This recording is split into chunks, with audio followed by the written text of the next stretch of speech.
আসসালামু আলাইকুম। আজকে আমাদের ফার্মটা জীবাণুমুক্ত করব দেখে সকাল, সকাল চুন মারার জন্য উপরে চলে গেলাম। ফার্মটা মূলত জীবাণুমুক্ত করার জন্য এই চুনটা আমরা প্রয়োগ করি। মুরগি বিক্রির পরপরই ফার্ম একদম পরিষ্কার করে পানি দিয়ে ধুয়ে তারপর চুন মেরে দিচ্ছি যাতে কোনো রকম জীবাণু না থাকে। আমি এখানে ৫ কেজি চুনের সাথে ১ কেজি ব্লিচিং পাউডার দিচ্ছি। চুনটা মূলত আমি আগের দিন রাত্রে পানিতে ভিজিয়ে রাখছি। প্রায় ২৫ থেকে ৩০ লিটার পানির মধ্যে ৫ কেজি চুন ভিজিয়ে রাখছি। আপনারা একটা বিষয় লক্ষ্য রাখবেন যখন আপনি চুন ভিজাবেন তখন পানি পর্যাপ্ত পরিমাণ দিতে হবে।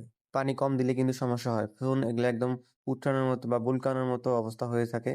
যখন পানি কম হবে তখন ওগুলো গরম হয়ে ধোঁয়ার মতো অবস্থা হয়ে যায়। তাই সবসময় পর্যাপ্ত পরিমাণ পানি দিয়ে তারপর চুন ভিজাবেন। আমি এখানে চুন মারার আগে চুনে সুন্দরভাবে মিশিয়ে নিচ্ছি, যাতে একদম সবকিছু পানির সাথে মিশে যায়, নিচে কোনো কিছু না থাকে।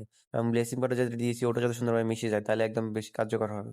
আমার ফার্মটা মূলত ৫০০ স্কয়ার ফিট। যদিও চুন একটু বেশি হয়ে গেছে, আপনারা চাইলে আরেকটু কম নিতে পারেন। ৩ কেজি বা ৪ কেজি হলেই এনাফ। আমি ৫ কেজি নিয়েছি, একটু বেশি করে দিয়েছি। আগেরবার যেহেতু এক্সচেঞ্জ মুরগি উঠাইছি, এজন্য একটু বাড়ায় দিয়েছি এবার, যাতে কোনো প্রকার জীবাণু না থাকে। চুন যাই দেন ৩ কেজি হোক ৪ কেজি হোক অবশ্যই ব্লিচিং পাউডারটা দিবেন। ওটা বেশি কার্যকর হবে জীবাণুমুক্ত করার জন্য। আমি পুরোটাতে ছিটিয়ে দিচ্ছি যাতে সব জায়গায় পর্যাপ্ত পরিমাণে যায়। কোনো জায়গা যাতে খালি না থাকে। চুন এমন একটা জিনিস যেটি ১০ মিনিট বা ৫ মিনিট থাকলে একদম নিচে চলে যায়। তাই সবসময় ৫-১০ মিনিট পর, পর এটা নাড়া দিবেন এবং নাড়া দিয়ে ছিটিয়ে দিবেন। তাতে সবটা চুন মিশিয়ে যাবে। না হলে শুধুমাত্র পানি যাবে, চুন নিচে পড়ে থাকবে। চুনের সাথে ব্লিচিং পাউডার দিলে একটা সুবিধা হলো আপনার ফার্মে জীবাণুমুক্ত করার পাশাপাশি বাজে দুর্গন্ধ থাকলে ওটাও চলে যাবে। আমি আমার ফার্মে অল্প, অল্প করে পুরোটা জায়গা ছিটিয়ে দিচ্ছি। আর কোনো জায়গা যাতে বাদ না থাকে। ইট থেকে শুরু করে একদম কাঠ পর্যন্ত সবকিছু পর্যন্ত পৌঁছিয়ে দিচ্ছি চুন। সবাই আমাদের জন্য দোয়া করবেন। সবাই ভালো থাকবেন। আল্লাহ হাফেজ। আসসালামু আলাইকুম ওয়া রাহমাতুল্লাহি ওয়া বারাকাতুহু।